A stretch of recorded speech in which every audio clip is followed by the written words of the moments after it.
por la demora, son las 20:37 y estamos comenzando un nuevo programa de Bienvenidos al Tren. Estamos en vivo en la pantalla de Bravo TV en el primer día de una semana en la que, te voy a dar tres opciones. Esta semana, funcionarios del gobierno se preparan para impulsar la reforma agraria.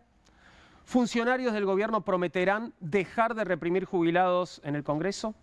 O funcionarios del gobierno viajan otra vez a Estados Unidos para cerrar un nuevo acuerdo. Pensá. Sí, correcto, adivinaste, fíjate. Efectivamente, este miércoles el flamante canciller Pablo Quirno estará en los Estados Unidos para firmar un acuerdo comercial. Nadie sabe con exactitud de qué se trata el asunto, pero el embajador argentino Alec Oxenford aseguró que solo resta ponerle el moño. Nadie tiene precisiones sobre el acuerdo, pero nosotros tenemos algo en exclusiva, el moño.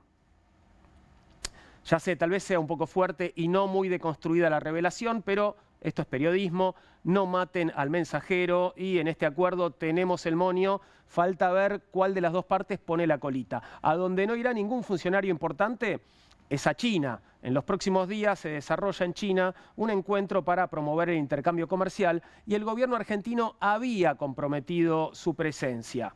La había comprometido, pero primero fue Milei quien dijo yo no voy, que vaya Karina, y ahora directamente fue Karina la que dijo yo tampoco voy. Es como cuando estás por colar los fideos, te das cuenta de que no hay queso rallado y preguntás ¿quién va al chino? Y al final te convences diciendo que bueno, en Italia la pasta se come sin queso. Siguiente noticia que podría llevar por título total normalidad. Y no estoy hablando del superclásico, tranquilos, aunque total normalidad ahí también. Pero esto puede ser un clásico, fíjate. Dice el título, Andrés Vázquez, jefe de la DGI, pagó con cheques a su nombre impuestos de 3 condominios en Miami que no declaró en la Argentina. El jefe de la DGI parece que tiene entonces unos departamentos que no habría declarado. No sé si se entiende, el tipo que está a cargo del organismo que controla si nosotros pagamos nuestros impuestos sería dueño de propiedades por las que él no paga los suyos. Lo loco es que el asunto saltó porque justamente el tipo pagó otros impuestos con cheques que serían de sus condominios. ¿Cómo somos al final? Encima que paga impuestos lo criticamos al pobre DGI man. De todos modos, no hay de qué sorprenderse porque el propio expresidente Milei sostiene que los evasores son héroes. Y este Vázquez no sería solo un superhéroe porque más que evasor es un ñoqui. Después de todo está a cargo de un organismo que para Milei no tiene que existir, no tiene nada que hacer. Estaríamos ante un super ñoqui. Y mientras tanto, como para ponerle un poco de valium al asunto, reapareció el expresidente Alberto Fernández. Sí. Ahora que todos están esperando que el peronismo resuelva de una vez su interna para dedicarse a hacer oposición, lo que hacía falta era justamente que Alberto saliese a decir lo suyo. Es como cuando lograste dejar de pelear con tu pareja, están a punto de cerrar el tema con un beso de reconciliación y uno de los dos sale con un no, porque una cosita, lo que yo quería decir es que, ¿para qué? Ojo que además apenas es lunes y hay más, así que vení, te invito a que te subas a nuestro furgón de noticias. Vamos a repasar algunos temas del día que tal vez no encuentres comentados en otros lugares. Te decimos bienvenidos al tren, ya arrancó y como siempre repetimos, pueden venir cuantos quieran, que serán tratados bien. ¿Cómo está Poli hoy? Poli Sabatés, ¿todo bien? ¿Cómo andamos? ¿Cómo fue el fin de semana? Muy bien, dulce mi fin de semana. No sé, el tuyo, en realidad festejaste antes del fin de semana, ¿no? ¿Qué? No. Esta No, vez no te tocó. No sé si estás hablando de lo deportivo, perdieron mis 2 equipos. Estaba hablando de lo deportivo. ¿Tenés 2 equipos? Sí. Además de Banfield. River. Sin comentarios, ¿no? Lo lamento mucho, Poli, lamento lo que te pasó. ¿Vos cómo estás, Valen? ¿Te fue bien a vos el fin de...? Mañana es mi cumpleaños, así que ya estoy festejando acá con ustedes. Muy bien.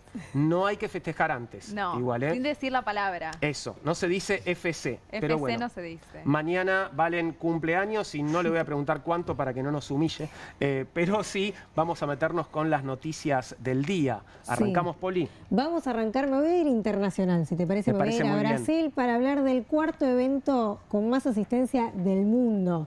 Después de los Juegos Olímpicos, después de la Asamblea General de la ONU y después del Mundial de la FIFA. que es la COP30. Qué datazo ese que estás dando, ¿eh? O sea, en cantidad de gente que asiste a eventos, ese es el ranking. Sí, lo dije al revés. Primero Juegos Olímpicos, después Mundial de Fútbol de la FIFA y después la Asamblea General de la ONU. Y cuarto, la COP, que es la Conferencia Mundial del Clima, la Cumbre del Clima, que hoy arranca su edición número 30. Del otro lado quizás no saben qué es porque no tiene tanta prensa como los otros 3 eventos, pero ahí estamos viendo una imagen, una cita anual en distintas ciudades del mundo, esta vez toca en Belém do Pará, en Brasil, donde se reúnen líderes mundiales, asociaciones civiles, asociaciones no gubernamentales, para discutir básicamente cómo mitigar la crisis climática.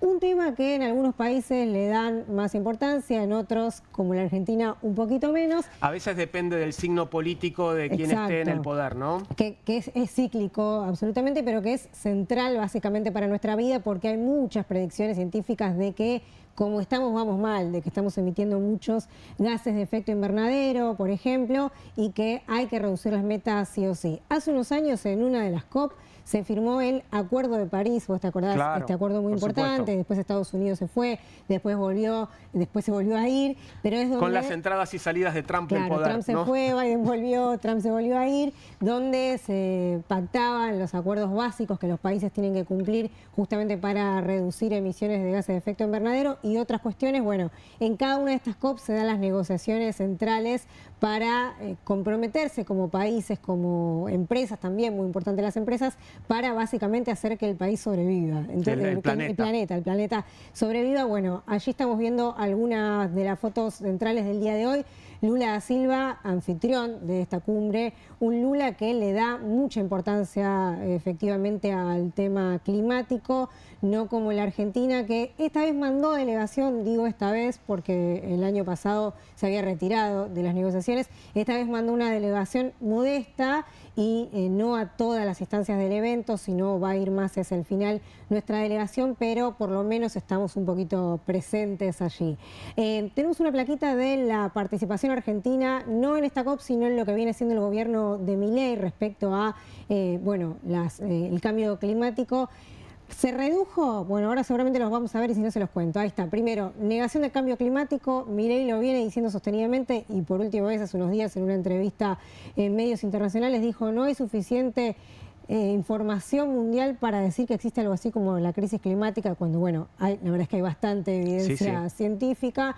Un gobierno que recortó el presupuesto destinado a partidas ambientales, que también paralizó las instancias gubernamentales destinadas al tema, por ejemplo, eliminó el Ministerio de Ambiente, pero no solo eso, sino algunos consejos específicos destinados al tema y que un punto central no trabaja con los objetivos climáticos para 2030, que es la meta que se pusieron los países en el Acuerdo de París. Más del 70% de las metas que Argentina se puso ya se sabe que no se van a llegar para 2030, así que es un país que viene en retroceso y que está en offside respecto a la cuestión climática. Lo pongo como tema central porque de verdad es muy relevante. 163 países dieron el ok para estar asistiendo allí hoy con presidentes, con distintos funcionarios y funcionarias. Bueno, Argentina con una participación modesta, insisto, pero por lo menos estamos este año que no es lo que había pasado. Y le toca a Lula ser anfitrión de esta COP, además en días en los que acaba de sufrir una catástrofe climática, también en una situación medio imprevista, ¿viste? Tuviste tornado muy fuerte en el sur de Brasil, en una zona que no es zona de tornados. Digo, tal vez le puede servir como ejemplo también a Lula en este contexto, ¿no? Bueno, Lula abrió hoy diciendo hay que combatir el negacionismo climático. Lo primero, el primer mensaje que dijo fue la realidad, como decís vos, en nuestros países está pasando, no solo en los países del Cono Sur, sino en todo el mundo. La crisis climática es una realidad, hay que combatir esto, así que bueno, arrancamos por esto porque realmente dura hasta el 21 de este mes, dura bastantes días, seguramente vamos a hablar en estos días, pero realmente es lo más relevante que está sucediendo. Me vengo a la Argentina, pero sigo un poco en el plano internacional porque lo mencionabas vos en el monólogo inicial. Se estaría por cerrar el acuerdo comercial con Estados Unidos. ¿Por qué decimos esto? Porque hoy el embajador argentino en Washington, Alec Oxenford, dijo en entrevista con Feynman que ya está, que falta el moño, como decías vos. Si te parece, vemos un primer tramo de esta entrevista donde confirmaba que ya está al caer el acuerdo. Yo tengo firmado un acuerdo de non-disclosure, de confidencialidad. No puedo comentar por haber participado en las conversaciones. ¿Pero avanza? ¿Qué puedo decir? Sí, por supuesto. Está yo diría, prácticamente terminado. Ahora depende de encontrar el momento adecuado de las partes para, a ver, en palabras simples diría, poner el moño y comunicarlo. Bueno, estaría todo arreglado entonces, solo falta la comunicación. Sí, viaja a Kirchner, el canciller, decías vos también al principio, mañana no, el miércoles a Estados Unidos para ponerle el moño supuestamente. Y quiero que veamos un tramo más, muy cortito, donde el embajador en Estados Unidos dice: Milei no usa este acuerdo como prenda electoral. Mirá lo que dice. La verdad que estas cosas que tienen alto impacto a veces se busca el momento adecuado.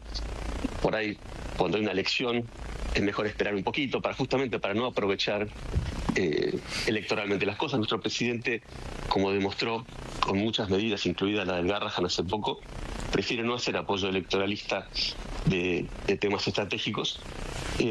Yo me imagino, pero de vuelta, no lo controlo yo, que tendremos novedades muy pronto. Lo que estaba diciendo el embajador argentino en Estados Unidos, ¿no? Estaba diciendo que el anuncio de los aumentos para el Garrahan se hizo después de las elecciones porque el presidente no quería obtener un rédito electoral de esta medida y que lo mismo estaría haciendo con este acuerdo comercial con los Estados Unidos. Sí, que es curioso porque Trump ayudó mucho a las elecciones argentinas, por eso poníamos este tramo, porque es bastante llamativa esta declaración del embajador, pero bueno, estaría al caer este acuerdo que el gobierno espera mucho. ¿Y qué hay? ¿Qué hay en el acuerdo? ¿Qué se sabe, Valen? Todavía mucho no se sabe, pero lo que se prevé, lo que se proyecta es que efectivamente haya una reducción de aranceles, algo superior en términos de un acuerdo comercial bilateral. Hoy la Argentina y sus principales socios comerciales están teniendo bastantes problemas, principalmente por una caída del tipo de cambio multilateral real, que no está siendo competitivo, una apertura industrial que nos rompe, pero podrían llegar a ser un acuerdo sobre todo para el sector metalúrgico industrial, que está muy en crisis, y se había hablado de una posibilidad de hacer un intercambio directo, de agilizar los trámites de exportación y de importación. Bueno, podría venir por ahí quizás, en términos de beneficios fiscales. ¿Y en este contexto qué pasa con el Mercosur, con el bloque del que formamos parte? No hay tal Mercosur, no hay integración nacional, internacional, sobre todo para la Argentina, porque se peleó con los principales líderes que hoy ocupan el Mercosur, pero una preocupación muy grande, sobre todo en términos industriales, en términos comerciales. Los números de la industria también les están dando en rojo al gobierno de Javier Milei. Sobre todo hay un dato que tiene que ver con la producción industrial manufacturera que publicó esta semana el propio INDEC, donde justamente muestra que hubo una caída de un 2,3%. Si nosotros hacemos incluso una comparación interanual, la caída de la actividad industrial es aún mayor, es de un 4%. Pero si nosotros abrimos ese dato, fíjate, me importa que mires la última línea grande roja, donde la industria textil cae al ritmo del 20% casi. Esto es un dato central porque estamos hablando de un sector que está muy golpeado, que ha dejado sin trabajo casi a 5.000 trabajadores de los que están registrados. Es uno de los principales sectores que tiene un gran porcentaje de trabajadores no registrados, de trabajo informal. Y la verdad es que estos números en términos industriales, sobre todo para el sector textil, ponen en peligro la continuidad de la producción argentina, ¿no? Y una gran preocupación en términos de intercambio comercial, sobre todo para el frente económico del gobierno de Javier Milei. Y te llevo a una preocupación más, y cerramos las noticias, pero no quería dejar de decirlo. Arranca una semana de conflictividad, de lucha en las calles, y quiero poner la lupa especialmente en el sector universitario, porque el miércoles arranca un paro de 72 horas en las universidades nacionales. Lo vamos a charlar en estos días mejor seguramente, pero quiero refrescar esto porque no va a haber clases principalmente y porque va a haber una insistencia en el reclamo de la implementación de la ley de financiamiento educativo. Recordemos que se aprobó, Milei la vetó, se insistió a pesar del veto las dos cámaras, y ahora no se está cumpliendo, no se está reglamentando. 40% es más o menos lo que perdió de poder adquisitivo el sector de docentes y no docentes universitarios, así que bueno, esta semana van al paro para pedir la implementación. Y te cierro con este dato, ya muchos rectores, trabajadores y trabajadoras están diciendo que se podría haber comprometido seriamente el inicio del ciclo electivo 2026 si el gobierno no da marcha atrás con esto. Así que bueno, vamos a seguir toda la semana con este tema, pero semana muy importante para las universidades. Volveremos seguramente sobre el tema en el transcurso de la semana. Ahora volvemos a hablar del triunfo de Zohran Mamdani en Nueva York. Tal vez te parece una noticia vieja, pero no vamos a hablar en particular del triunfo, sino que vamos a tratar de entender por qué ganó y también ofrecer, bueno, un servicio a otros candidatos, ¿por qué no? Atención, asesores de campaña, qué es lo que hizo bien Zohran Mamdani para ganar la elección en Nueva York. No te lo vamos a decir nosotros, nos lo va a contar Selene López. Selene es politóloga con especialización en políticas públicas y relaciones internacionales, estudió en la London School of Economics y en la Universidad de Tokio y asesoró a gobiernos en Colombia, México, España y Ecuador y ha desempeñado roles clave en campañas políticas y consultorías en Colombia, México, Panamá y Ecuador. Vamos a saludarla, está conectada con nosotros a distancia. Selene, buenas noches. Te saludamos desde Buenos Aires en Bienvenidos al Tren. ¿Cómo va? Buenas noches con todos y con todas. Muy bien y feliz por este tema que vamos a discutir hoy. Gracias, gracias Selene. Bueno, la pregunta es muy simple. ¿Qué hizo bien Zohran Mamdani para ganar esta elección? Una pregunta muy compleja, porque como te das cuenta en la política contemporánea, ciertos liderazgos se vuelven marcas políticas o formas de hacer política. A lo Bukele, ustedes tienen a alguien, a lo Milei, es decir, son estilos reconocibles, no necesariamente ideologías cerradas. Y Mamdani es una identidad política emergente, que representa muchas cosas, un progresismo cultural fluido, no académico, un populismo no demagógico. El de Trump es demagógico, el de Mamdani no. Una estética moderna, callejera, multicultural, un liderazgo desde la base, no desde la élite, una política que traduce, no que sermonea, y una forma de campaña que integra diseño, identidad, territorio y TikTok. Es decir, una identidad política en el sentido de forma de hacer política. Entonces vimos una campaña muy dinámica en un contexto en que los demócratas pues han tenido unas derrotas muy graves y esto es como una luz al final del túnel. Hablabas recién de dos populismos, ¿no? Describías a Donald Trump como un populista y describías a Zohran Mamdani como otro populista, pero diferente. ¿Por qué los dos son populismos y en qué se diferencian ambos populismos? Esa es una muy buena pregunta porque la etiqueta populismo se suele utilizar como algo peyorativo. Si algo no nos gusta, lo llamamos populista. Si una propuesta creemos que que apela a la gente, es populismo. O utilizamos populismo penal. Lo utilizamos como una categoría negativa. Y los estudiosos del populismo nos enseñan que el populismo es un instrumento, es una forma, es la manera en que tú pones unos términos del debate entre quiénes son ellos y quiénes son nosotros. Entonces, lo que hizo Mamdani fue, obviamente había un discurso antagonista en su narrativa, donde ellos eran los landlords corporativos, eran los caseros, era el establishment político, pero él no dirigió el resentment, no dirigió, digamos, un resentimiento, sino que encuadró el debate de ellos y nosotros, pero definió un problema central, la asequibilidad. Entonces, reencuadró temas progresistas como la educación, el transporte público, las guarderías, childcare, todo eso reencuadró como necesidades compartidas.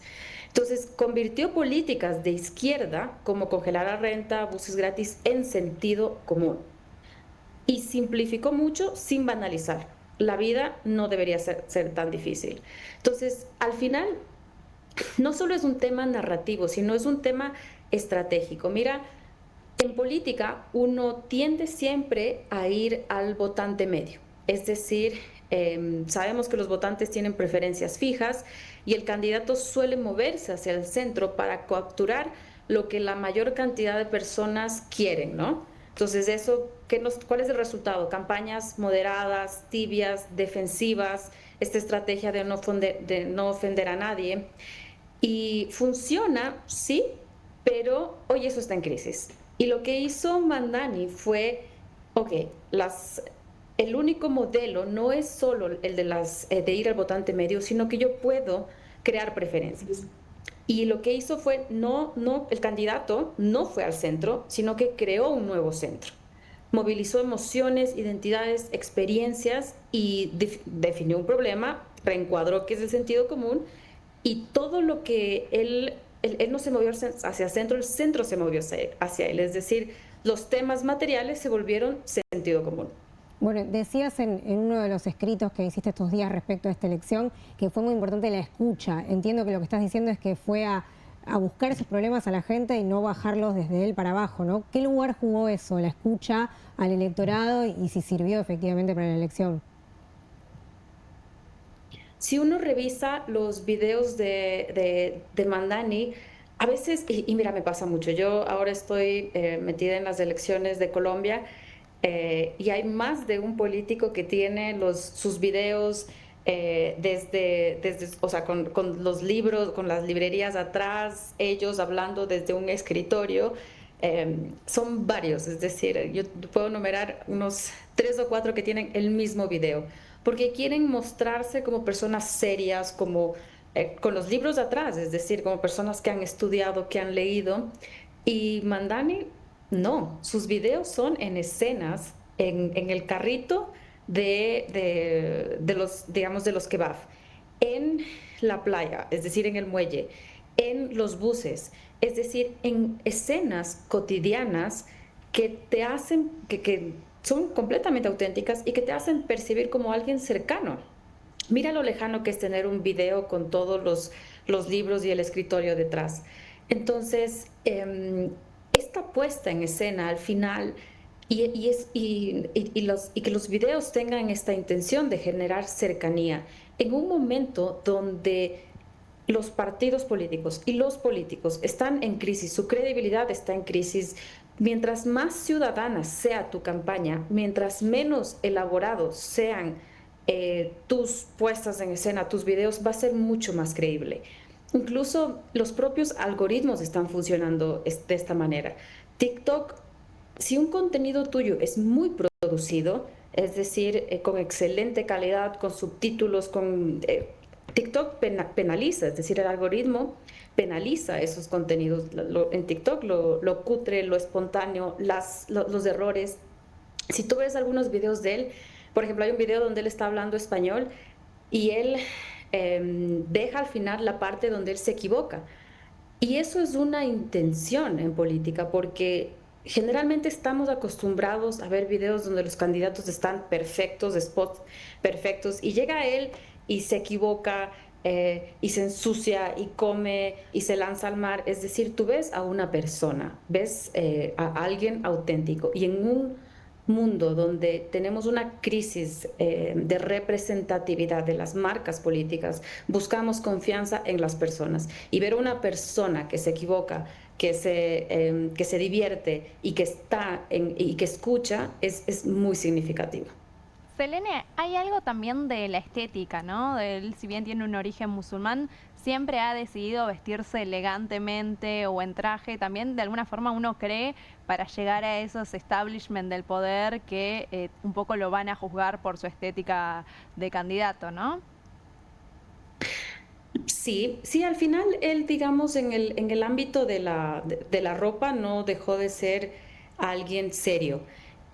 Y yo creo que esa fue una apuesta estratégica por el tema de edad y experiencia. O sea, si al final Mamdani tiene 35 años, me parece. Y a pesar de que uno no juzga a sus políticos por la experiencia que tengan, o sea, si no, o sea, los electores quieren votar por líderes, no necesariamente por expertos. Pero el hecho de que él esté con traje todo el tiempo, me parece que era una apuesta para resolver una de las debilidades que tenía la campaña, y era la juventud y la experiencia de Mamdani. Al final las personas sí quieren confiar en alguien que pueda resolver los problemas. En algunos estudios que yo recuerdo en los grupos focales de Donald Trump, incluso a pesar de que sus propuestas son, digamos, las tarifas, y sus propuestas son a veces un poco más declaraciones que propuestas, en la gente está esta percepción de que él hace cosas. Tan solo por decir, tan solo por hablar, pero hay esta percepción de que está trabajando. Una percepción que no había bajo el liderazgo de Joe Biden, que no había esta percepción de que hacía. Entonces, estamos en un mundo donde existe una gran subjetivación de la política pública, porque si tú te das cuenta, en indicadores económicos bajo Joe Biden estaba bien, índices macroeconómicos, bueno, la inflación era un problema, pero crecimiento económico tranquilo. Ahora, ¿qué le preguntabas a la gente? La gente creía que Estados Unidos estaba yendo por un mal rumbo. Entonces, me parece que la campaña de Mamdani entendió bien la necesidad de mostrar un poco de experiencia a pesar de la juventud que tenía, y es por eso que el traje. Ahora, eso fue acompañado de una identidad política, una identidad gráfica muy dinámica, muy brillante, y unos videos con mucho color y mucha alegría. Está el tema de las propuestas también, ¿no? Propuestas bien como terrenales y bien digamos, de la vida cotidiana de los habitantes de la ciudad de Nueva York, ¿no? Sí, y es importante porque no cayó en el juego de las guerras culturales. Y eso es algo que, por ejemplo, si uno revisa la campaña de Kamala Harris, sí se ha hecho.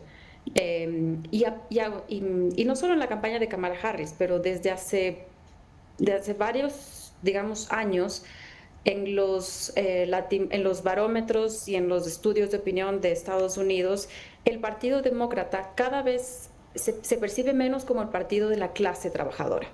Se percibe como el partido que defiende minorías, como defiende la agenda verde, y está bien, pero son causas postmateriales. Lo que hace Mamdani es poner la atención en temas materiales. Entonces, evitó las guerras culturales, evitó el tema, por ejemplo, a nivel nacional. La discusión de Estados Unidos es inmigración, Palestina, Israel, y en menor medida, género y policía.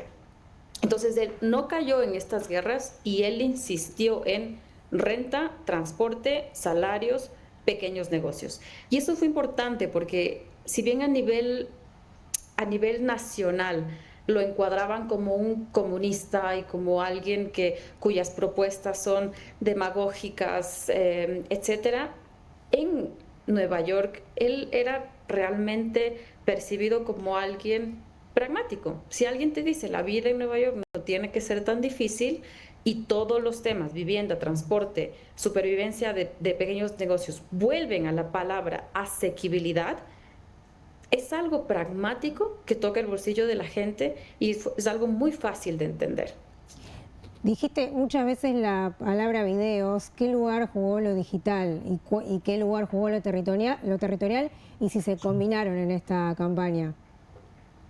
Esa es una muy buena pregunta, porque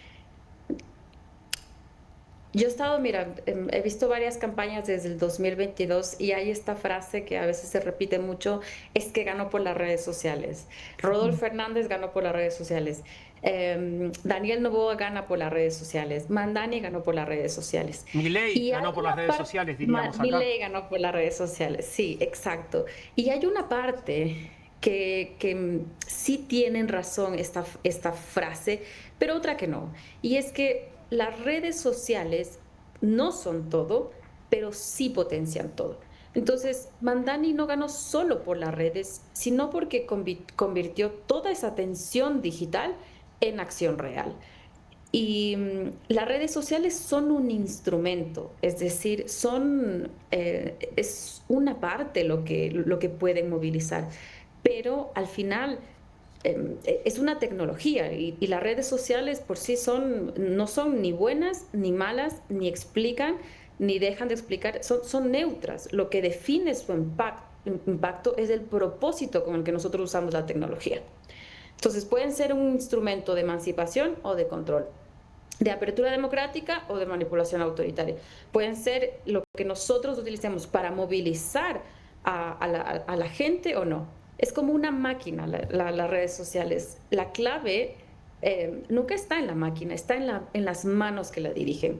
Entonces, lo mismo pasó con esta campaña, que al final las redes sociales no reemplazaron la militancia, la multiplicaron. Gracias a las redes sociales hubo todo un proceso de movilización, 10.000 voluntarios, 1.5 millones de puertas tocadas, llamadas, es decir, lograron organizarse. Y si tú revisas sus videos, no eran publicidad vacía, sino que hablaban de los problemas reales y llamaban a participar, a ser voluntarios, a salir a tocar puertas, a organizarse. Entonces, eso fue muy importante. Incluso a veces hay esta creencia errada de que quien pauta más en redes puede alcanzar mejores resultados. Yo revisé sus resultados de pauta. Mira, Andrew Cuomo en las primarias gastó casi $900,000 y Mamdani $277,000. Es decir, casi un tercio menos. Y el impacto que tuvo Mamdani fue mucho mayor. Entonces, no es algo de ads y redes sociales, sino es la calidad del producto, la calidad de los videos, el mensaje, la estrategia, la identidad, etcétera. Es decir, las redes sociales ayudan, sí, potencian, pero no son nada sin un mensaje político adecuado y no son nada sin un impulso ciudadano real. Te hacemos una última pregunta, Selene. Muchas gracias por esta conversación. Ha sido muy interesante escucharte. La estrategia de Mamdani, lo que fue la campaña de Mamdani, ¿puede convertirse en una fórmula aplicable para otros candidatos en otros lugares del mundo, en otras elecciones? Yo bromeaba con algunos colegas consultores de que ahora cuando vayamos a las campañas nos van a decir, por favor háganos una campaña parecida a la de Mamdani. Y sí. Y es una muy buena pregunta. Lo que nosotros vemos es que el progresismo y los anuncios progresistas abordan todo. Derechos laborales, diversidad, medio ambiente, justicia social, y cada tema aparece aislado, ¿no? Como si compitiera por la atención. Y como consecuencia hay un discurso fragmentado que sí puede generar empatía, pero que no genera un sentido de pertenencia. Y me parece que esta elección da una lección de la importancia de tener un sentido de pertenencia.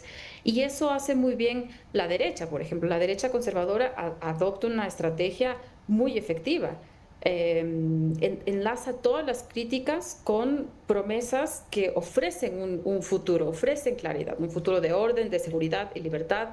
Y es un mensaje muy simple y un futuro. Y creo que lo que nosotros podemos aprender de Mamdani es la importancia de no solo criticar las políticas de Cuomo y las políticas, y pasar de la crítica a una transformación real, a un futuro, porque de eso se trata las campañas, de ofrecer un horizonte para que las personas puedan confiar. Creo que esa es una buena lección para las siguientes campañas, más allá de la forma y el estilo, porque no va a ser creíble. Yo estoy segura que varios candidatos no van a estar dispuestos a hacer lo que hacía Mamdani, a mostrar esos errores, a errar, va en contra de la propia naturaleza de los políticos. Hay muchos políticos que no son capaces de reírse de sí mismos, y Mamdani lo hacía. Aparecía, ya te digo, como mojado, aparecía equivocándose, aparecía ridículo, y eso a veces en muchos sectores de la propia izquierda no les gusta. Así que esa parte de la forma no lo veo, pero sí la importancia de generar un futuro y de generar una propuesta material, si es posible. Selene, muchísimas gracias. Que tengas buenas noches. Un placer escucharte. A ustedes, gracias por la entrevista.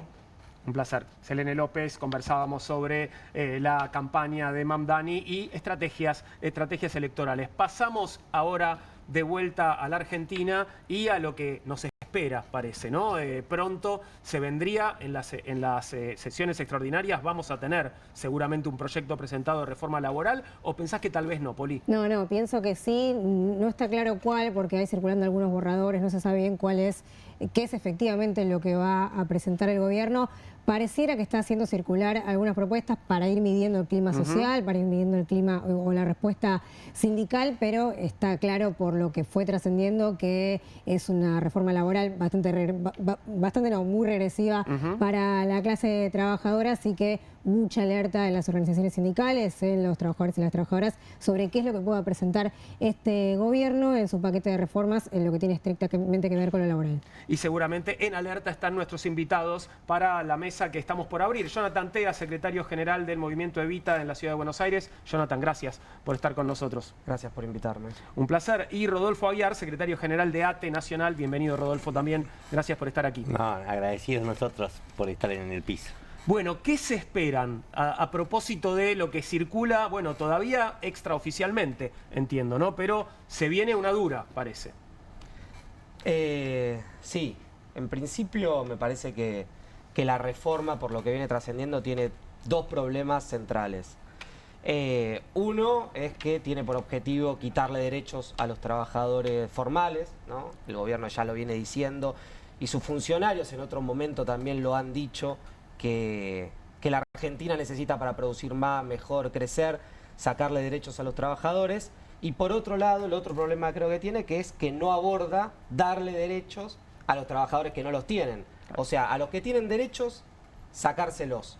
Y a los que no tienen derechos, ni siquiera que entren en el escenario de discusión. Que serían los trabajadores informales. Exactamente. Claro. Exactamente, que son 8, 9, 10 millones de trabajadoras y trabajadores en todo el país que no tienen derechos. La reforma laboral debería también abordar ese tema.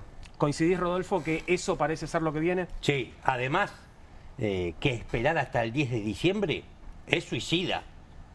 Nos aniquilan si esperamos calladitos como algunos sectores proponen. ¿En serio alguien puede esperar que, viniendo del gobierno que encabeza el presidente Milei, la reforma puede ser beneficiosa para los trabajadores? Porque algunos colegas suyos le hacen muy bien el trabajito al gobierno durante todo el día en los medios de comunicación diciendo, bueno, pero no nos adelantemos, hay que esperar bien, conocer cuáles son los proyectos. Ya se conocen más de 100 artículos, 109 en uno de los proyectos que hay presentados, todos los cuales le quitan derechos a los trabajadores. Detrás de este concepto muy bonito que aparece como modernización laboral, en realidad se esconde más explotación y se esconde más precarización. El gobierno no ha explicado para qué quiere hacer la reforma laboral, a quién quiere beneficiar con la reforma laboral. Por lo tanto, no podemos esperar que sea a los trabajadores, que tenga realmente el objetivo de crear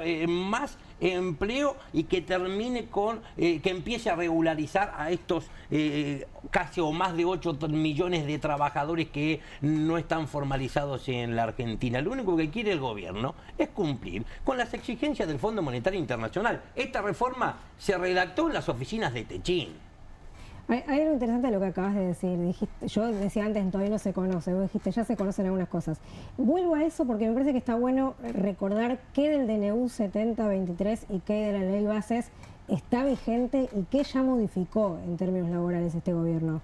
Es muy interesante porque, claro, ya empezó la reforma con el decreto 7023 y con la Ley Base. Por eso nosotros desde ATE alertamos que si realmente el gobierno quiere crear más empleo y que baje el desempleo, tiene que derogar la Ley Bases, porque con la Ley Base precisamente le quitó, por ejemplo, las multas y las sanciones a los empleadores que no registran a sus trabajadores. Y sin embargo fracasó. La OIT, la Organización Internacional del Trabajo, ya estudió 63 países durante los últimos 20 años en el mundo, desde las economías más desarrolladas hasta de África, y en todos los lugares legislaciones similares a las que pretenden imponer en la Argentina fracasaron. Yo digo, tiene que quedar claro, hay que derribar un mito, que es esta idea de que los trabajadores nos oponemos y nos negamos a discutir una reforma laboral. No. Si a nosotros nos dicen queremos avanzar en una reforma laboral para mejorar las condiciones de vida de los trabajadores y lograr lo que aquí se decía recién, que dotar de derechos a aquellos que hoy no los tienen, nos sentamos mañana. Eso me interesa preguntarles desde la óptica sindical, pero también desde la óptica de los movimientos sociales. ¿Qué reforma laboral hoy piden los trabajadores? ¿Qué creen que debería tener esa contrarreforma laboral a la propuesta que está haciendo el gobierno actual? Yo recién decía, hay casi 10 millones, entre 8 y 10 millones de trabajadores que se desarrollan en distintas tareas por fuera de la formalidad, desde cartoneros, la agricultura familiar, cooperativistas, feriantes, o sea, hay muchísima gente en todo el país. Lo que hay que pensar es qué regulación hay que construir para ir dándole derechos. Y no puede ser, no es solo una medida, sino que primero hay que entender el sector y fragmentarlo y segmentarlo con claridad, y a partir de ahí nosotros empezamos a discutir. De hecho, en el Congreso hay muchas leyes, hay una ley de tierra, techo y trabajo que presentaron los movimientos. Esta es una discusión que no se da solo en Argentina. La semana pasada terminó el Congreso Mundial de Movimientos Populares en el Vaticano, donde participaron organizaciones de todo el mundo. O sea, hay un problema con el trabajo.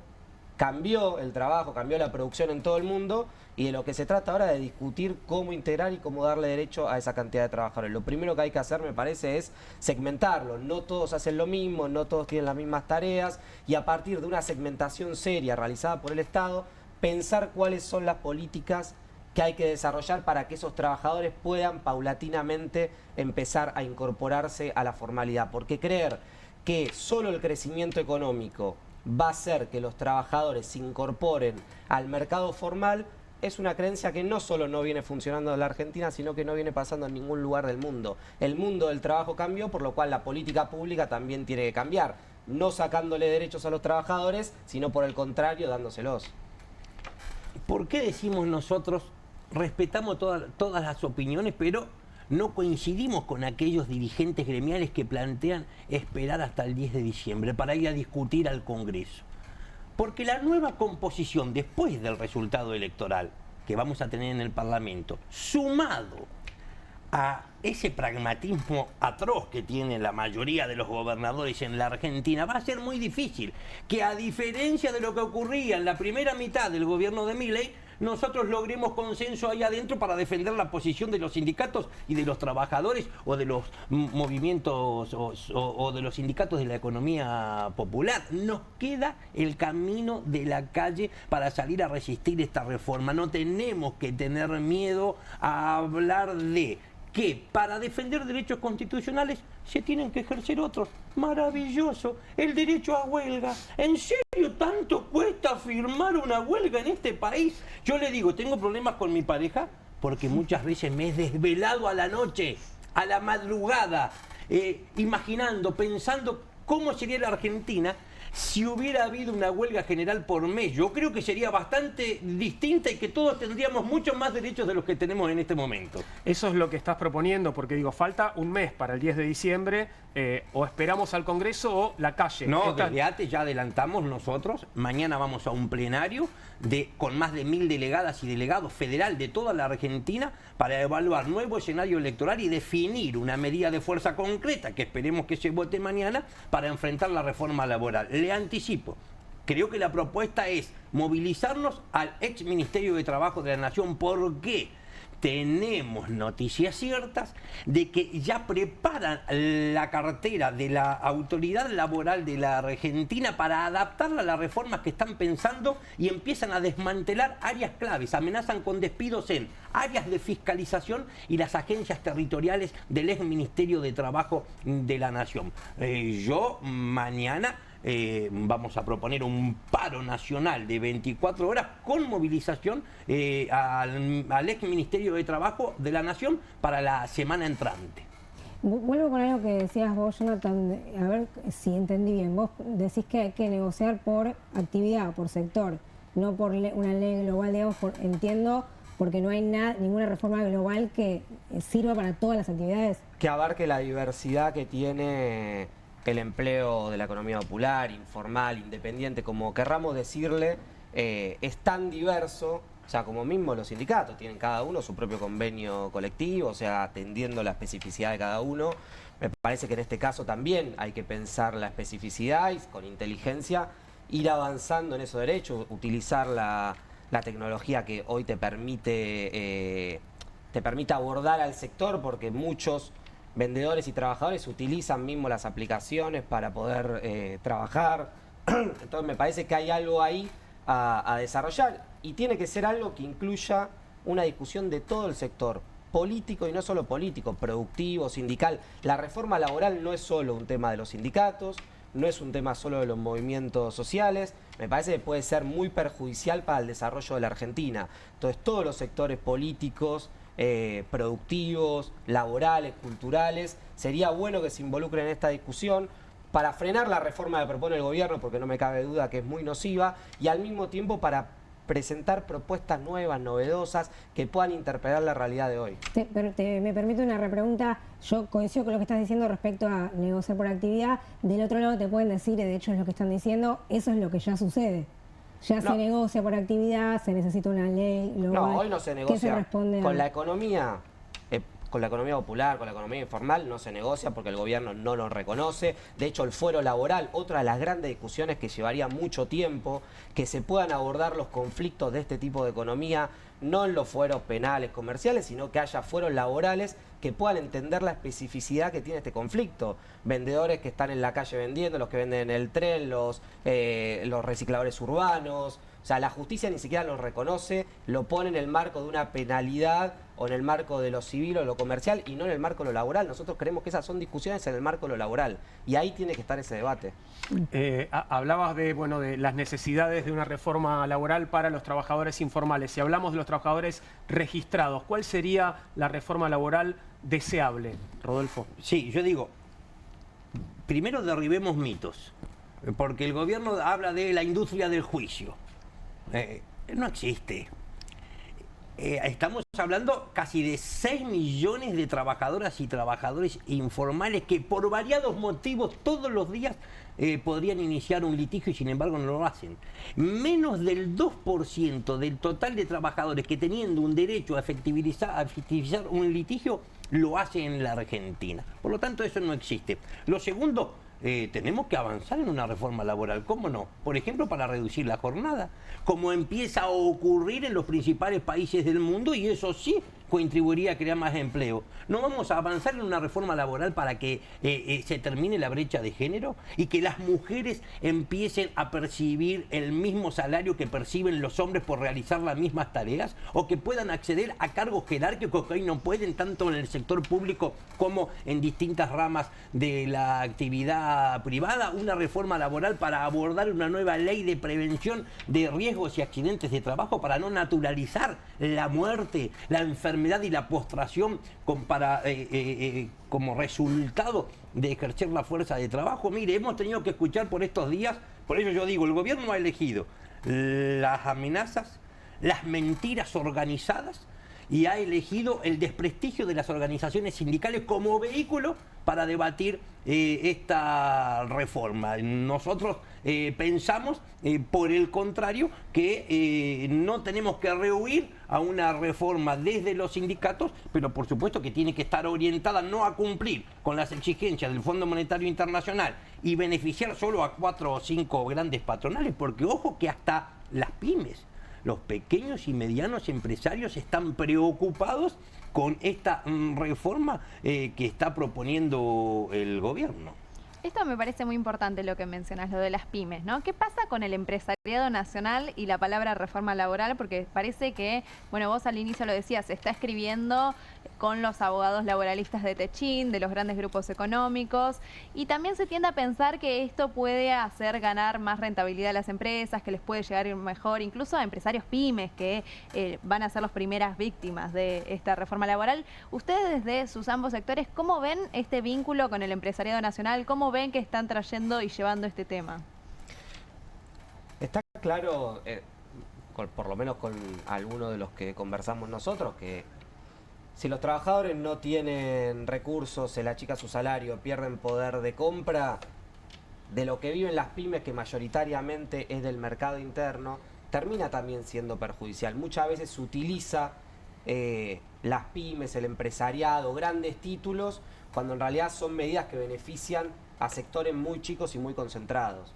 Hay que involucrar en la discusión, yo lo decía hace un ratito, me parece que en este tipo de discusiones, la reforma laboral, también tienen que estar incluidas esos sectores, porque nosotros hablamos con muchos sectores de pequeños y medianos comerciantes, productores, que no están de acuerdo con una reforma laboral en los términos que la plantea el gobierno, porque es perjudicial centralmente para todo el desarrollo productivo de la Argentina. Entonces, también es un mito que todo el empresariado, todos los productores, todos los empresarios pequeños y medianos están a favor de esta reforma. Es un latiguillo del gobierno para sumar voluntades cuando en realidad, como decía Rodolfo, es más un mandamiento del Fondo Monetario Internacional, de los grandes empresarios, de los grandes grupos económicos. Quisiera que contaran un poco más en detalle, primero que bueno, todo lo que proponías de una reforma laboral positiva obviamente va en el sentido contrario a lo que pretende el gobierno. Eso obviamente está claro, ¿no? Ahora... Bueno, me pone contento, ¿no? Sí. Porque parece que así no empezamos. Claro. O sea que ahora ya me pone contento que tengamos consenso, todas y todos, el 99% que nos está viendo, que por más que no conozcamos la letra chica, no la necesitamos conocer para saber hacia dónde se encamina este gobierno. Y en particular, ¿de qué manera perjudicaría a las pymes esto de lo que estábamos hablando? Bueno, en principio, nosotros, con claridad, lo que tenemos que plantear, se ha planteado por estos días, ¿cuánto te quita el sindicato en esta campaña de prestigio? Y la pregunta es, ¿cuándo vamos a discutir cuánto te quitan los grandes empresarios o las grandes patronales en la Argentina? ¿A dónde va a parar esa diferencia entre lo que percibe de salario un trabajador o una trabajadora y el precio que tiene el producto que genera esa fuerza de trabajo? Llegó el momento, me parece, que si vamos hacia una reforma laboral, bueno, en vez de discutir la pobreza, empecemos a discutir la riqueza en este país, porque el problema de la Argentina no son los pobres, sino los ricos y su manera de acumular. Ayer me tocó, en el piso de otro canal, compartir con estos personajes pagos que tiene el gobierno para defenderlos, que son... y decía, hoy cualquiera puede abrir una pyme en la Argentina, pero ¿qué decís que puede abrir una pyme si cerraste 16.000 pymes? Desde que asumió Milei pasaron 23 meses y estamos en emergencia salarial, todas y todos, no solo en el sector público, sino en el sector privado también. Han destruido. Yo creo que ya no se puede hablar de salario mínimo en la Argentina. Ahora convocaron, si lo destruyeron, eso era una institución, un instituto de nuestra república, el salario mínimo que se supone tiene que regir para que alcance para tener una retribución justa. La Constitución Nacional nos da derecho a una retribución justa. ¿Qué quiere decir cuando se la define? Que a cualquiera de nosotros y de quienes nos están mirando, su ingreso le tiene que alcanzar para garantizar una vivienda digna, alimentación adecuada, vestimenta, salud, educación, previsión social, ahorro, esparcimiento, vacaciones, que alguien diga a quién su sueldo hoy le alcanza para todo eso. Hoy tenemos que elegir qué hacer con nuestro sueldo, cuáles de esas prestaciones cumplir, porque para todo no alcanza. Ahora, los tenemos que pelear. A mí que no me vengan con esto de que ganaron las elecciones, porque a mí, mis compañeros, casi 500.000 de estatales, no me votan para que mira a ver qué imagen positiva o negativa tiene el presidente. Para eso habrá encuestadoras. Está bueno eso que decís. En el afán de criminalizar las organizaciones sindicales, los movimientos sociales, se dice mucho en las bases, ya no salen a la calle, no van a poder frenar la reforma como sí lo hicieron con el gobierno de Macri. Ustedes desde adentro de esas organizaciones, ¿ven que sí hay ánimo por salir a la calle, por frenar esta reforma? Sí, sin duda... Sin duda aparecen, lo que no aparece, uno cree que porque la 9 de julio no está, como en otras épocas, desapareció el conflicto social en la Argentina. Eso es una falacia absoluta, sino que mutó en otro tipo de conflicto. Nosotros, en realidad, la Unión de Trabajadores de la Economía Popular, la semana pasada realizaron una manifestación en la puerta del Ministerio de Desarrollo Social, reclamando por el salario de las trabajadoras sociocomunitarias, que son cientos de miles en todo el país. Hace 3 semanas la Unión de Trabajadores de la Economía Popular realizó un corte en el Puente Pueyrredón del lado de Avellaneda, reclamando para que los trabajadores que trabajan en la vía pública lo puedan hacer. Los sindicatos, muchas comisiones internas, sindicatos también están en la calle peleando. O sea, hay una creencia de que eso desapareció, que Milei ganó y terminó cualquier tipo de conflictividad y todos vamos camino a un... Eso no es así. O sea, tendremos que encontrar con ingenio y con iniciativa la medida para oponernos en la calle a la reforma laboral y al mismo tiempo sumar voluntades que entiendan y que interpelen la realidad, porque también uno tiene que entender que hay muchos trabajadores que una parte de la discusión formal no los interpela del todo. Entonces tenemos que ver cómo logramos interpelar a los trabajadores formales y, como decía antes, cómo logramos interpelar a los trabajadores de la economía popular y los informales y cómo llegamos también a sectores de la producción para construir una gran masa crítica que frene la reforma laboral y que haga una propuesta diferente en este contexto. Yo le contesto, voy a mencionar primero los 3 títulos para no olvidarme. Tosco, Milei no es invencible. Esos son los 2 títulos. Antes, ¿qué digo? Pasaron las elecciones y seguimos teniendo los mismos problemas. Acá, cuando se aplaque la polvareda electoral, se termine de aplacar, la conflictividad se va a volver a acelerar. El apoyo político a Milei es muy volátil. Este gobierno entra en crisis prontamente, de manera rápida. Que no sean tan exitistas. Yo me acuerdo de Macri, que ganó las de medio término y a los 2 meses tenía un quilombo fenomenal. Esto es lo que va a volver a pasar. Cuando digo ni Milei ni su gobierno son invencibles, optimismo. ¡Epa! Acá vinieron por la reforma laboral, vinieron por el derecho de huelga y no pudieron. La justicia nos dio la razón. A nosotros específicamente nos quisieron quitar el Día del Empleado Público y no pudieron. No sé si recuerdan, la justicia nos dio la razón. Sturzenegger quiso reestructurar, fusionar, cerrar organismos del Estado como el INTA, el INTI, la Dirección Nacional de Vialidad y no pudieron. Porque se rechazó desde el Parlamento todos esos decretos de desregulación truchos de Sturzenegger. Y cuando digo Tosco, hay muchos ansiosos que creen que la felicidad de nuestro pueblo y de los trabajadores va a llegar como fruto de la gran huelga, del mejor paro que seamos capaces de hacer. No, Tosco decía con claridad, protagonista del Cordobazo, la felicidad llega como la resultante de la sumatoria de todas las acciones que podamos llevar adelante. Quédense tranquilos, paro grande, paro chico, que sea paro. ¿Cómo está la situación en todos los organismos que mencionabas recién, que fueron afectados y que, bueno, que el gobierno no pudo cerrar, no pudo desmantelar? Bueno, nosotros no descartamos que vuelva a la carga nuevamente. Por lo tanto, mañana yo creo que en este plenario federal, nacional, de delegadas y delegados del que van a participar trabajadoras y trabajadores, representantes de todo el país, lo vamos a evaluar. Yo siempre me acuerdo de lo de María Elena Walsh, ¿no? Como la cigarra. Tantas veces nos mataron, tantas veces me morí, sin embargo estoy aquí resucitando. Estos payasos que están en la Casa Rosada, yo digo, ¿cuántas veces se imaginaron que nos habían matado a los estatales? ¿Cuántas otras se habrán imaginado quienes están en la Casa Rosada o en Olivos que nos habíamos muerto los estatales? Pasaron 2 años, acá estamos, y bastante vivitos. Ya lo creo. Bien, bueno, ya va a ser un fin de año intenso. ¿Están preparados? Sí, por supuesto. Sí, yo digo que, bueno, va a acelerarse la conflictividad justo para el fin de año si el gobierno insiste con llevar esta reforma regresiva, nefasta, yo digo cavernícola, porque nos retorna a la época de las cavernas al Congreso. Bien, bueno, esperemos que no sea, ¿no? Que no nos toque la época de las cavernas. Gracias a ambos por haber venido. Gracias, Jonathan. Gracias, Rodolfo. Nosotros lo agradecidos, contentos de compartir con Jonathan. Y por supuesto vamos a seguir con el tema, ¿no? Desde ya. Bien, creo que tenemos que hacer una pequeña pausa. No tenemos que hacer una pequeña pausa. Tenemos que quedarnos conversando y vamos a pasar a otro tema enseguida. El tema tiene que ver con la inteligencia artificial. ¿Sí? Sí, tema que también tiene mucho que ver con la reforma laboral. El otro día escuchaba a algunos de los nuevos cosecretarios generales de la CGT enumerando cuáles son los desafíos que vienen. Obviamente la reforma laboral es central en este tema, pero uno de los puntos centrales también tiene que ver con la inteligencia artificial porque es una realidad ya en el mundo del trabajo.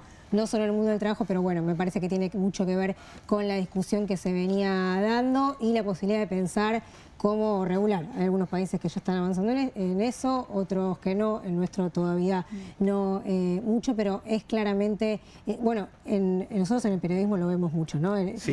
Cómo afecta las relaciones del trabajo, cómo afecta la inteligencia artificial, y hay algunas novedades regionales en torno a pensar inteligencias artificiales soberanas, cómo vincular a la tecnología con el poder regional y con los poderes nacionales de nuestra región. Un poco de todo eso vamos a hablar con Ezequiel McGovern, es responsable de innovación tecnológica y delegado gremial FOETRA. Bienvenido, Ezequiel. Muchas gracias. Gracias. En ARSAT, ¿no? Quiero decir, también. Bueno, gracias por estar con nosotros. No, ustedes por llamarme. Bueno, antes que nada, digo, ¿cómo está la situación en ARSAT en este momento con respecto a la ofensiva de la motosierra? Mira, nos viene pegando hace 23 meses, bastante complicado. Tenemos una diferencia salarial. Cada sueldo que cobramos nos falta un sueldo y casi un 20% más. Conseguimos que se empiece a negociar de nuevo la paritaria. Hay negociaciones nuevamente, pero tuvimos casi un año de congelamiento y en diciembre de 2023 una baja del 30% del sueldo. Así que bastante complicados, pero bueno, con esperanza después de lo que le pasó a los compañeros de Garham. Que vemos que se empieza. Un símbolo de soberanía, de innovación, de tecnología. ¿Qué pasa cuando entra en peligro el desarrollo, el financiamiento a la ciencia y la tecnología? ¿Qué pasa en el caso de ARSAT con ese desarrollo trunco que empieza a suceder? Y ya nos ha pasado en la época de Macri que el ARSAT 3 que teníamos que haber puesto en órbita en el año 2019 se frenó y tuvimos que gastar más de 30 millones de dólares para alquilar satélites y dar esos servicios, digamos. Esos retrasos le generan impactos a la empresa que los directivos no se hacen cargo y se le hace cargo la empresa. Ahora estamos esperando que el SG-1 se empiece a construir. Teóricamente se están destrabando los pagos al exterior. ¿Qué es el SG-1, perdón? Es el nuevo satélite, el que reemplaza al ARSAT 3, que es un satélite de propulsión eléctrica y que da banda ancha satelital a todo el país. Para más o menos 200.000 familias puede dar hasta 50 megas por segundo. Que tendríamos que haberlo tenido hace 6 años atrás. Bien, y es el próximo proyecto, es el proyecto en marcha en este momento. En marcha en este momento, exacto. Ya con financiamiento de la CAF, todo, estamos esperando que se resuelvan los pagos al exterior, porque el diseño ya está terminado y los compañeros y todos estamos esperando que siga esa construcción. ¿Esto no se para? No, en teoría, Franco dijo en diputados que no se frenaba. Y no está más Franco. Perdóname, está más, pero está bien la aclaración. Okay. La esperanza siempre la tenemos, porque sabemos que si ARSAT no lo hace, hay que pagarle a un tercero que está fuera del país y hay que tirar los dólares afuera. Claro. Si tenemos la capacidad, hace más de 10 años que le estamos dando el servicio sin ninguna caída y brindando conectividad a todo el país. Sería una locura dejar de caer esta infraestructura y empezar a pagarle al exterior por algo que hacemos y hacemos bien. Mencionamos tecnología, mencionamos recién inteligencia artificial y mencionamos la palabra soberanía. Me cuesta unir la palabra inteligencia artificial con la palabra soberanía. Me gustaría, ¿es posible? Te pregunto. Sí, es posible. Es más, ¿cómo? Desarrollando soluciones propias. En ARSAT lo estamos haciendo. Esta semana vamos a presentar un producto interno, digamos, que utiliza inteligencia artificial para hacer desgrabaciones de videos y generación de resúmenes. Hay muchísimas cosas que pueden hacer y localmente, sin comprarle a DeepSeek o a ChatGPT, digamos, porque tenemos la capacidad y nos están llegando a los equipos, digamos, para poder ejecutar este tipo de operaciones. Cuando uno empieza a pensar en la IA, en la inteligencia artificial, piensa en los dueños, ¿no? Y se imagina, bueno, esos dueños de las grandes empresas tecnológicas. ¿Es posible pensar en una IA desarrollada desde el aparato estatal? Sí, porque lo que tenemos ahora son muchos modelos de IA y lo que podemos hacer por el prompting, digamos, es hacerlos comportarse de una manera u otra, digamos. No hay que desarrollar un nuevo entrenamiento, nada. Ya hay muchísimas opciones en el mercado. Por ejemplo, nosotros hemos usado DeepSeek, estamos usando Llama, que es la de Meta, digamos, y son muy fáciles de utilizar para un desarrollador y muy poderosas. Cosas que uno no pensaba que se podían hacer, por ejemplo, una traducción simultánea se están pudiendo hacer. Extracción de texto, por ejemplo, hicimos pruebas de la factura de luz, extraer los valores y que haga las cuentas, digamos. Cosa que programáticamente, en forma normal, es muy costoso, digamos, y con la ayuda de librería de IA, eso se facilita un montón. DeepSeek en la China. Es la China, exacto. Creo que está bueno nombrar eso porque cuando se piensa en la tecnología, muchas veces se piensa como algo neutral y sin embargo encierra mucho poder y mucho poder geopolítico, ¿no? Exacto. Y DeepSeek fue un cimbronazo para OpenAI, que es la que creó ChatGPT, porque por costo cero daba funcionalidades mucho mejores. y China, como tiene no dejan usar las placas NVIDIA, que son las que se usan para entrenamiento, desarrolló sus propias placas y también consiguió por contrabando, digamos finalmente, y entrenó un modelo apto para su idiosincrasia. Usa menos memoria, es muy rápido y da resultados muy similares. La gran carrera ahora es eso, es bien quién monetiza primero. Que OpenAI estamos viendo que está con problemas porque ya le estaba pidiendo ayuda al gobierno norteamericano para que le construya los data centers. ¿Cómo se conjuga un desfinanciamiento en ciencia y tecnología como el que está viendo en este gobierno con un desarrollo del tipo de que estás contando que están haciendo ustedes? Y pega de lleno porque todos los becarios de CONICET hay muchos que tienen tesis sobre inteligencia artificial o uso de la inteligencia artificial. Aparte se puede usar en todas las ramas, para detección de imágenes, búsquedas de arqueología, programación, detección de sismos, digamos, en forma remota, con pequeños sensores, digamos. Hay un montón de cosas que se pueden hacer, que hay varias líneas de investigación y que si eso no se financia, nadie le va a hacer. Una cosa que siempre decimos es que hay tecnología que no te la venden, la tenés que construir. Mucha tecnología la que estamos usando, por ejemplo la tecnología nuclear, Argentina la tuvo que generar ellos. Nadie le iba a vender la tecnología para el manejo del combustible. Y siguen atacándonos para que no tengamos esa posibilidad, que es el gran diferenciador de tener todo el ciclo nuclear en el país. Hablabas de investigaciones, bueno, en marcha, ¿esas investigaciones se paralizan por esto que estás contando? ¿O? Y en realidad los investigadores están con el mismo problema salarial que nosotros en ARSAT, y llega un momento en que eligen o comer o seguir con la investigación, y muchos se están yendo afuera, ¿ya? Porque el capital humano que tenemos en Argentina es muy valorado. Un compañero de ARSAT se fue a laburar a Suiza para hacer un posgrado de matemática y en 2 meses ya estaba trabajando en nuevos proyectos de criptografía. Que no es difícil conseguir esos nuevos desafíos, pero es una gran pérdida para Argentina, porque ese capital humano que uno formó, todo lo que conocía, digamos, se va al exterior y después cuesta mucho traerlo nuevamente. Hay una creencia a pensar que la IA viene a reemplazar a los trabajadores, pero también hay una discusión de, bueno, ¿va a reemplazar trabajadores o va a reemplazar tareas?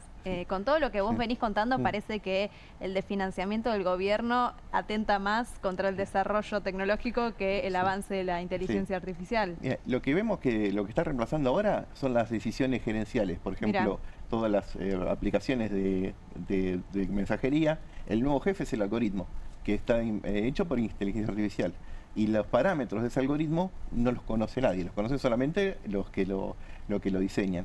Entonces, eso fue lo primero que está siendo reemplazado. Al trabajador va a ser más difícil porque Amazon lo quiso hacer y tuvo una caída de más de 3 horas la otra vez por un error en la transferencia de DNS.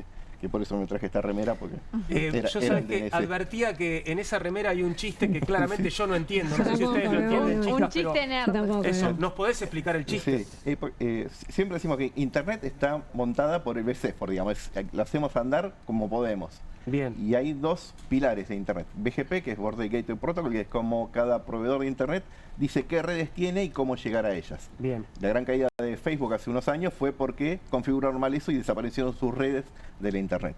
Y la otra pata es la DNS, que es Domain Name Service o el servidor de nombres. Okay. La libreta de direcciones de Internet. Cuando uno pone un nombre, una búsqueda, usa esto para obtener un número que es la dirección IP.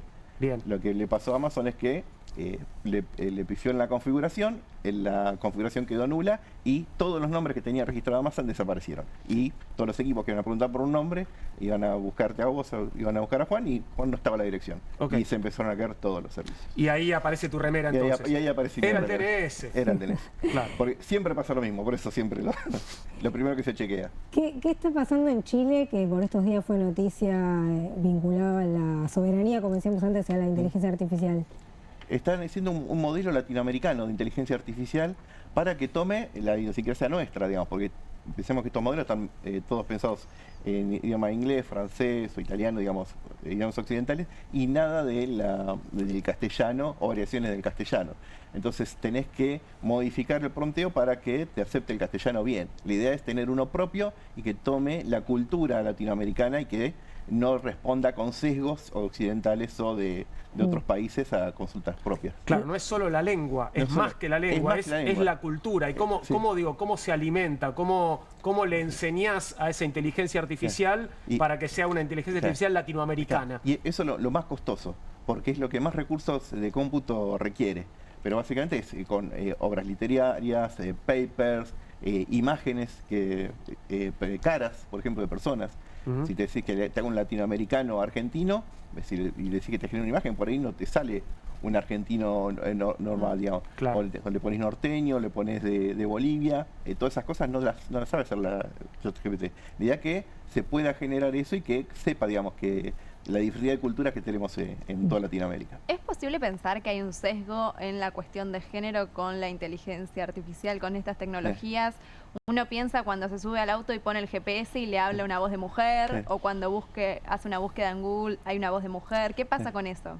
Sí, el sesgo siempre está presente porque el machismo en la tecnología el 80% son hombres, los que toman las decisiones también, son muy pocas mujeres. Y las asistentes virtuales son mujeres, Son entonces. mujeres, exacto. Claro. Esos roles también se fijan ahí. Lo mismo que pasa con el tema de estereotipos, que también se va alimentando, porque según con qué alimentas a tu inteligencia artificial es lo que aprende. Siempre decimos que si entra basura, sale basura. La curaduría de cómo uno lo entrena tiene que estar bien pensado. Y después hay que hacer un análisis de las salidas, que el que haga la salida sepa diferenciar que es una salida buena o una mala. Es todo un arte, digamos, y esa verificación de salida normalmente se hace en la India, Vietnam, lugares donde es muy barato la mano de obra y la calidad puede estar baja, digamos, también ahí. La calidad de la evaluación. De la evaluación, exacto. Claro. Me quedé pensando en Chile y en esta IA latinoamericana que dijiste. ¿Podemos pensar o mejor, debemos pensar también en una integración regional en términos de tecnología? Sí, lo tenemos que pensar, digamos, ARSAT con sus satélites da cobertura a toda Latinoamérica y siempre se empezó en eso. Digamos, es difícil con los gobiernos, bueno, ahora Chile tiene elecciones y se presume que va a ganar la derecha también, pero es difícil con Milei, Boric, con los distintos signos políticos, ¿es difícil eso? Sí, es muy difícil porque tenés celos de todos lados. Y cuando tenés que unificar tecnologías o que tú usen tecnología de un lado o del otro, siempre hay que coordinar. Con Brasil lo hicimos, con la TDA, el famoso protocolo ISDBT, que es la televisión digital abierta, se coordinó con Brasil y lo tomaron los otros países. Pero bueno, ese fue un hito, digamos, pero no fue fácil. Una pregunta más vinculada, recién teníamos una mesa de reforma laboral, antes que vos.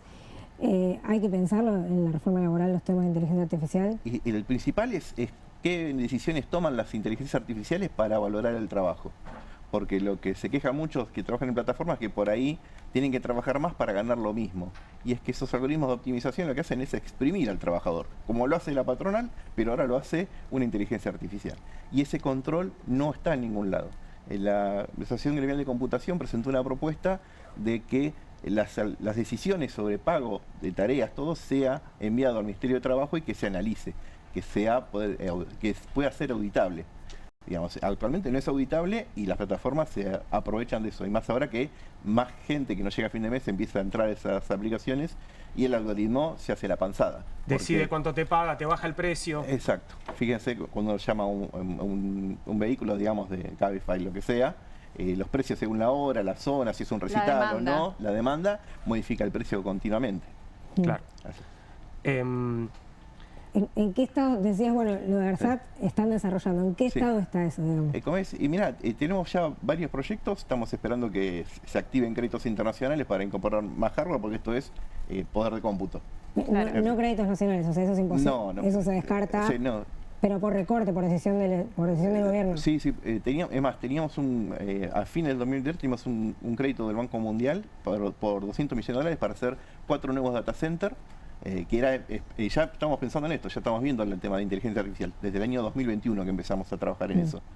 Pero, te pregunto porque Milei dijo que él iba a impulsar el desarrollo de la inteligencia artificial, pero vos estás contando que no da los fondos para impulsarlo. Mira, en teoría va a empezar a darlos, pero yo hasta que no lo vea, no lo creo. Nos llegaron 2 equipos nuevos que cumplen esa funcionalidad, pero se necesitan muchos más.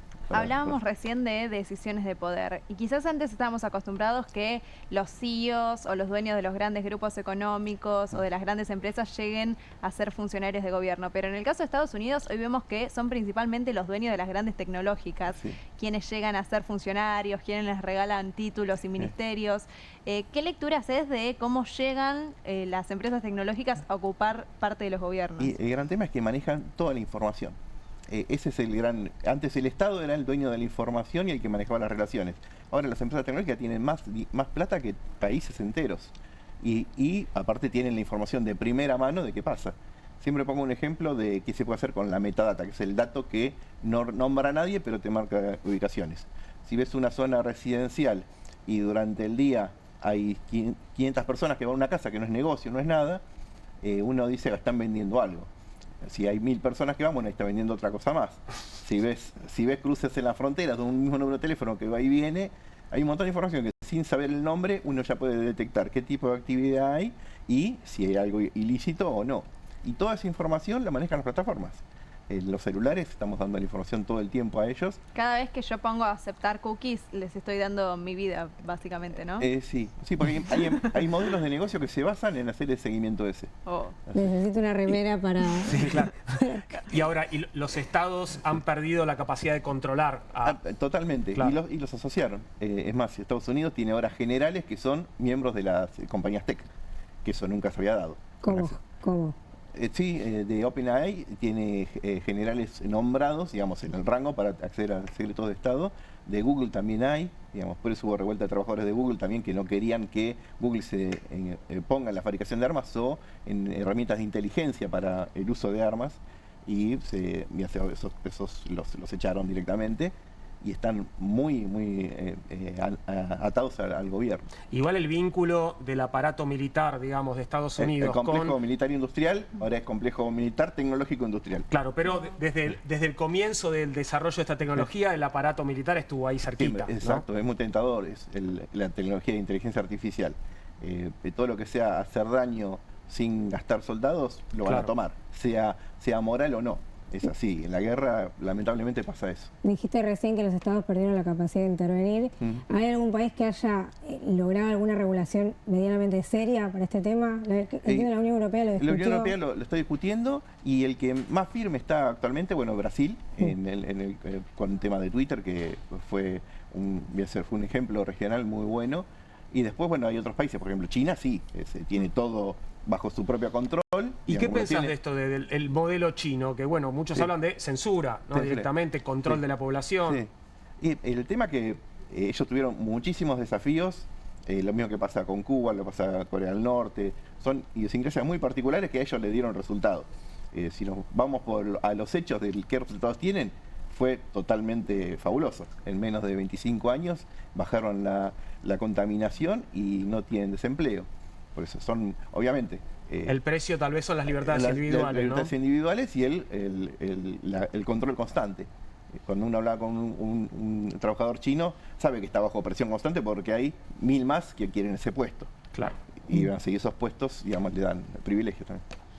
Ezequiel, gracias por haber venido. No, por favor, muy interesante escucharte y entender un poquito tu remera. Yo no la entendí del todo, pero por lo menos un poco más que antes. Ahora voy a tirar el chiste en reuniones sociales. Claro, era el DNS. Era el DNS. Claro. No eras vos, era el DNS. No soy yo, es el DNS. Es muy famosa en el evento Nerdear, la que se hace todos los años, digamos, y Cisarmi es el que hace estas remeras que todos los nerds las tenemos. Gracias nuevamente, Ezequiel, por haber venido. La seguimos mañana, Valen, Poli, ¿les parece? La seguimos mañana. Mañana la seguimos, ahora pequeña pausa y enseguida estaré saludando.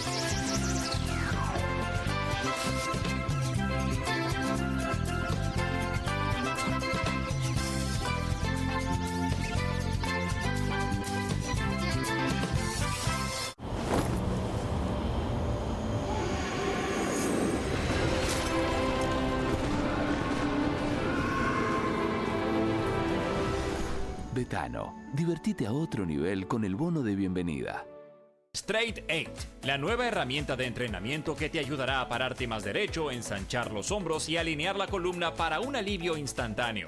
Todo mientras ayuda a reducir el malestar por encorvarse. Desde el momento en que te lo pones, tu postura comenzará a cambiar. El secreto son sus 8 puntos de apoyo que se involucran en la espalda baja, espalda media, hombros y cuello, trabajando juntos para una alineación perfecta, desarrollando memoria muscular que te enseñará a pararte derecho por años. Me veo más alto, sumo el estómago, me veo en forma. La gente me pregunta si adelgacé, pero es por el Straight 8. Straight 8 es ultra cómodo, enriquecido con fibras de cáñamo que absorben la humedad humedad para que puedas usarlo todo el día sin sudar. Se ajusta fácilmente para que pueda usarse por hombres grandes y corpulentos hasta mujeres pequeñas. Es tan ligero y discreto que puedes llevarlo debajo de la ropa y nadie notará que lo llevas puesto.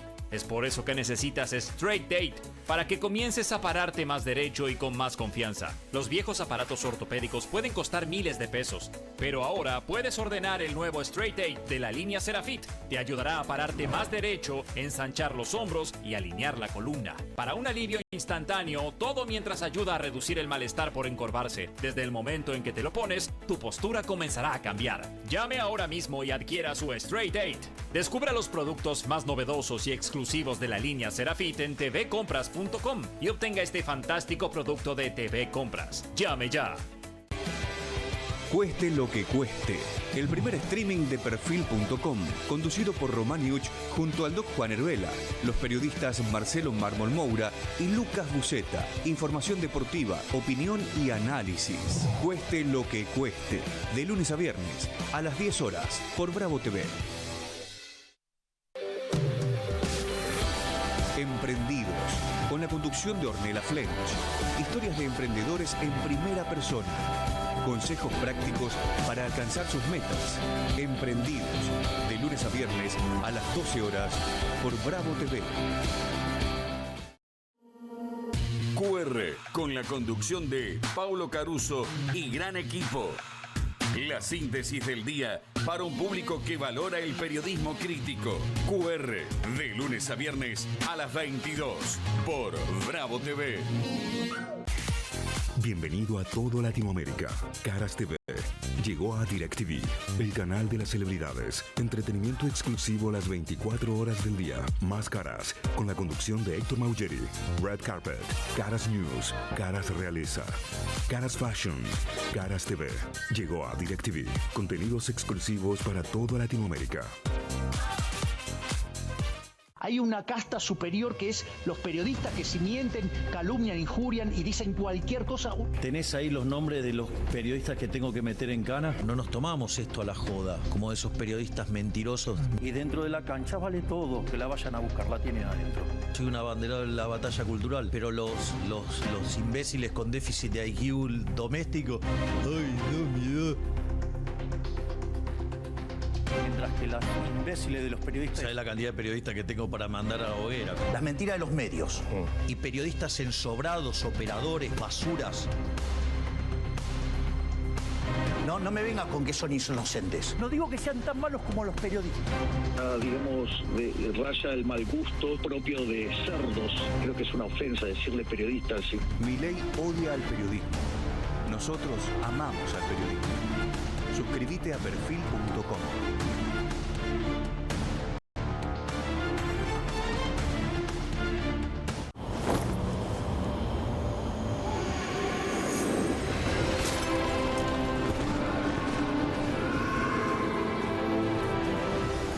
Betano, divertite a otro nivel con el bono de bienvenida.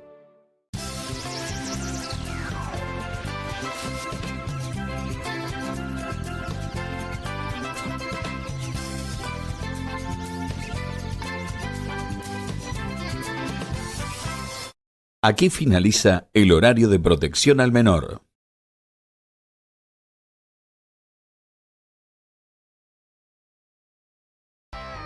Juan Di Natale. Buenas noches, buena semana, Pablo. ¿Cómo estás? Para vos también. ¿Todo ¿Cómo bien? arrancaste el lunes? Bien, bien, espectacular. Bueno. ¿Vos? Muy bien, pero ¿Bien? además ya es lunes a la noche. Sí. Ya está. El lunes está terminado prácticamente. Sí. Pero quedan 2 horas de QR intensas, buen seguramente lunes. muy interesantes. Sí, intenso seguro. Pero Bien. bueno, tener un buen lunes no es poca cosa en este tiempo. Bueno, vamos a arrancar y en el pase de todo... Ah, perdón, hay que hacer la magia. Tengo una magia, pero no sé si... Tal vez voy a chasquear los dedos. Hacer la gran Mary Poppins. ¿Querés que chasquee los dedos? Sí. ¿Querés chasquearlos conmigo? Me encantaría. Digo 3 y Perfecto. chasqueamos. ¿Cómo no? 1, 2, 3. Ahí está. Porque hay... Con música. Ya hay Espectacular. como química, ¿no? Sí, Hay como claro. cosas muy bien. Espectacular. Bueno, yo no sé si vos estás al tanto de lo que te voy a mostrar a continuación, de lo que vamos a compartir con vos y con la audiencia, pero el presidente de la Nación, Javier Milei, sí, hace 2 años y piquito. Que es presidente. O no, van a ser en diciembre de 2 años, ¿no? Sí. Técnicamente. Se mandó a hacer un cuadro. Otro más. Porque viste que tiene una sala que está llena de cuadros. ¿Te acordás? Sí, la vimos alguna vez. Pero esta vez es un cuadro de él. No es una cosa... Un retrato. Claro, un retrato. Era una cosa muy habitual en otros tiempos, digamos, ¿no? Sí, claro. A mí me da un poquito de cringe en este momento, háganme... Haceme un cuadro. La verdad es que después hay otros países, por ejemplo en Ecuador recuerdo haber ido al Palacio Carondelet, hermoso lugar, que hay cuadros de cada presidente. El de Bucaram es un show, pero bueno, cada quien tiene su estilo. Y claro, se envalentonó el artista. Se cebó. Que está haciendo y decidió en redes sociales ir explicando el proceso. No está terminado, Juan. Bien. Pero fue mostrando... Es lo que se llama un work in progress. Exactamente. Ok. Pero por supuesto fue mostrando algunos avances y aquí los compartimos con ustedes. A ver, a ver. Lo estoy pintando para él. Bueno, ahí está él. Esta es una silla en la que me inspiré en un cuadro que vi de Belgrano. Acá atrás está Alberdi, ahí está Conan, como pueden ver. Y ahí quería poner en este cuadrito un dibujo de Parravicini y detrás una bibliotequita. En estos quería poner como cabezas de animales. Nada, está en proceso, le falta muchísimo, pero como me estuvieron preguntando, ya les quería mostrar. Y nada, es enorme el cuadro, así que espero poder terminarlo pronto. Está en proceso hace rato, así que nada, espero que les guste cómo va este proceso. Bueno, espero que te guste cómo va el la verdad proceso. que, o sea, si es enorme no es este, porque esa es la manito de Es ella, verdad. o sea, este no es enorme, esto sería como un modelo, una Puede muestra, ser. una escala, digamos. Porque claro... Porque viendo la manito de ella no parece ser gigante este cuadro, ¿no? Salvo que esté muy cerca de la cámara, pero Claro. sería raro por el foco. A Este es Alberdi. Correcto. Entonces... Lo que más me impactó es la silla inspirada en Belgrano. Sí. No solo la silla, el vestuario también, Sí. porque está él con botas y con vestuario del siglo XIX, ¿no? Que es el momento en el que él quiere Al momento en el volver que quiere que volvamos, para efectivamente. refundar efectivamente. Claro, ¿no? y Y que debe estar tengamos, bueno, escribiendo. esto, reglas laborales del siglo XIX, Bueno, etcétera, ¿no? puede tener sus contratiempos, Juan, Sí, ese tema. me gusta que es como que él estaba leyendo y de repente levantó la vista y está pensando en lo que acaba de leer. ¿Viste? Sí. Es como leyó algo que le gustó mucho y mira al horizonte mientras piensa lo que acaba de leer. Son interpretaciones. Yo interpreté que está escribiendo, que está buscando en el horizonte. ¿Pero no tiene pluma en la mano? Tenés razón. Bueno, hay que ver esta también. Es que ¿no? no es zurdo, Milei. Es cierto, Entonces, es cierto. Escribe si con la derecha. Está del otro lado. Y Tenés las razón. cabecitas de animales también me parece que... ¿Qué animales habrá, no? ¿Qué Eh. cabecitas habrá? Porque no van a... Cabezas de perro no pones, es de muy mal gusto. ¿Cómo Sí, vas a no poner creo. cabezas de perro? No, además estando Conan... Claro. Cabecitas de animales. Por ahí no está resuelto todavía. Casa, a lo mejor casa mayor, ¿no? Sí. Te pondría un ciervo, ¿no? Bueno, no un sé si león, ¿por qué no? Sí, no sé, el presidente es bastante... ama a los animales. No creo que... Tenés ¿no? razón. Trofeos de caza. Sí. Y Parravicini ahí, que recordemos es una suerte como el Nostradamus argentino, Claro, Solari Parravicini. que se supone que predijo una enorme cantidad de cosas que están ocurriendo durante la presidencia de Javier Milei. Él sería el hombre gris, sería todas las cosas, ¿no? Algo Supuestamente. por el Sí. estilo. Sí. Tenemos el hogar encendido, por otro lado. Sí. Y bueno, y Conan, que debe estar babeándose con la boca abierta así. Bueno, son perros Sí. que habitualmente... Bastante no. babosos. Bueno, es muy lindo.